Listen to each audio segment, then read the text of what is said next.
Oh, hello guys, welcome back. Obviously we still have a channel. Uh, Loki felt really bad, actually. He felt really bad because, as my god, it's his job to catch when things are wrong. Whether you agree with that or not, that's part of being a god in the human-god relationship. Just as I do it back for him, if he seems like he's having an off day, I try to, cater to his needs, but it's part of his job as my god, especially as my patron god, to know when something's wrong, to know when something's bothering me, and to know when I've buried stuff so deep that even I can't find it sometimes. I think Dionysus knew, I think Aphrodite knew, and I think they respected my right not to tell and not to share anyone because they're not of the force you to share your emotions and personal story with everyone. So if you want to hide something or you don't want to deal with it, they're going to let you do that. And I had deleted a couple boards for the Norse gods because I didn't think it was proper to keep up the boards because I did make the boards as offerings. Which is why it really annoys me when people come by and they're like, "Bah, bah, bah, bah, bah," at me on Pinterest because that's my personal offering to the god. And a lot of times we go through Pinterest together and they pick out what they like. And I will say, we're going to get static if we put this up or we put that up. Because, like, Odin had a board which got taken down because we weren't doing too well together. And he had rainbow animals and all this crazy stuff on it. And I said, I can't see this in you. He's like, it's okay, we'll keep working on this. And all last night and all today, they've both been by my side and they've both been very loving and warm and supportive. And I have been afraid of Odin for the first and only time in my life last night because, I had told him I wasn't working with him and I wasn't working with the Norse gods. And I went out to take my trash out. And my steps are icy, and I'm like, this would be the perfect time for him to get revenge on me. And of course he didn't. If anything, he was out there protecting me and watching over me, like a wolf about to have a nervous breakdown.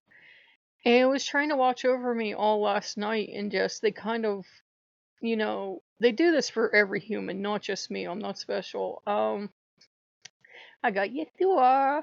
Um, kind of glommed onto you because when they realize that they didn't catch something that important, that you didn't feel supported, that you didn't feel loved, then, they feel they failed because they're not omnipotent in the sense that had they wanted to force me to tell them or had they wanted to really dig for it, they could have, but they chose not to. And I know they're probably having this debate right now about whether or not it's ethical for God to just dig through a human's mind and find out anything that might be bothering them. Some gods would say, yes, of course, it's my right to know I'm the god and I have to know these things to protect you. But Loki and Odin are like, well, if you're going to carry your pain around, I'm not going to dig. Because unfortunately, they're both like that. They could both be dying, have 20 spears sticking out of them. You okay? I'm fine. I'm fine. I'll be okay. They're like that. So I think that's part of the reason why they let stuff go. But we're doing much better and they realize they have to be more supportive. I did continue a little bit of a search today, and it seems to be a thing where people that were being honest said that if you really would want to be part of a heathen community, and I'm not interested in being heathen, but if you'd want to do that to, like, say, get closer to Odin or other people that work with Odin or whatever, you're going to have to look around for a community that accepts you, and you're going to have to see if there's an ass clown in one of the communities that's homophobic or whatever, and see what you do about it. And I thought, well, I have to stop looking at anything Aseratu. I don't know. I can't even pronounce it. That shows you how much I should be at. As a true, I think. Um, Loki. He's helping. Don't. He's helping. You can imagine, and I'm never going to be heathen. And I had gotten a ton of possums last night, and I didn't know why. And possum, thanks to Oberon Zill, because I found his video, is known to be a trickster. And this was interesting. And possums actually do a lot of good for people. I didn't realize this. They eat mice and they eat ticks, so they're actually the good guys. You're supposed to have them around, not hurt the little tiny possums. I never would, but you're supposed to have them around. They're the good guys. And they're the only marsupial native to North America, so that's awesome. And which, yeah, that means she has a tiny pouch. I once found a pregnant mama in my trash can, and I thought she had all of her babies inside her. They might have actually been in the pouch, and I just didn't know because there was a lot of hissing going on the one end. So I didn't want to mess with her because they can puff up and look 50 times bigger than the actual possum. It's quite a splendid sight, actually. Um, and it was interesting. And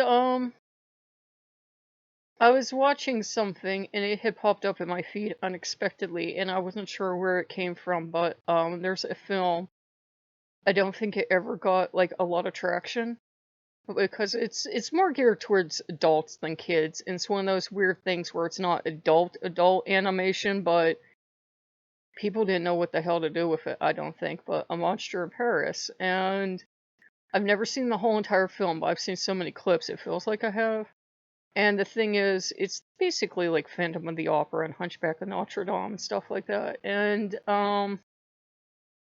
there's this little tiny flea that gets hit with this experiment juice and becomes a giant flea. I know we're dealing with Loki, but sometimes the train don't pull into the station for me. And he has this beautiful singing voice and he likes to dance. And somehow, he's, running all around Paris, this giant flea, and he terrifying people. They think he's a monster. So he puts kind of cobbles together a disguise. And he ends up meeting this girl that, she's working in like, I guess like you'd call it like a cabaret. And they end up singing together. And they end up putting a pretty good show together and he helps her career because he's actually very sweet and kind and loving. He has this really high voice that I love. Because a lot of guys can't hit that range without sounding weird. You know what I mean? Like, some guys have a higher upper range, and it seems to appeal to us for some reason. And some guys hit that upper range, and you're like, no, are you part harpy? Please stop. So yeah, it was definitely Loki trying to be close to me without being close to me. And today he's been being all cutes and everything, and he actually feels bad. None of the gods are mad at me because they know I felt like I was let down and I wasn't being supportive, and I just kept burying that and burying that and burying that and going, well, that's the way things are. And I was saying, I just wish we had better gay representation in our community. And Dionysus was the one to go, well, honey, you're gay. I said, what does that have to do with anything? And he says, well, why aren't you gay representation? I said, well, one, because I don't like to mention being gay, even though it's happening a lot lately. Because I said, please take this the right way. I want to come across as normal. I don't want to come across as that gay Lokean. I just want to come across as a Lokean. I don't want to be stuck in the gay box and then never be able to get back out again. He goes, well then, until you make a choice, nothing's going to happen. I'm like, I said, besides, if we're going to have gay role models, they have to be actual role models. I am nobody's role model. I eat junk food, I sleep in, I play adult content on VR. I'm nobody's role model. And he goes, what you're asking for is someone that eats nutritiously, exercises, puts her nose to the grindstone, and never does adult things. You're asking for a paradigm or a paragon of virtue that doesn't exist. You're asking for a human being that doesn't exist, and that's not fair. Because remember, this is Dionysus I'm talking to. This is not some kind of little saint. This is Dionysus. And he says, that's really not fair to ask anybody to take on that role. And he says, I appreciate why you're doing it.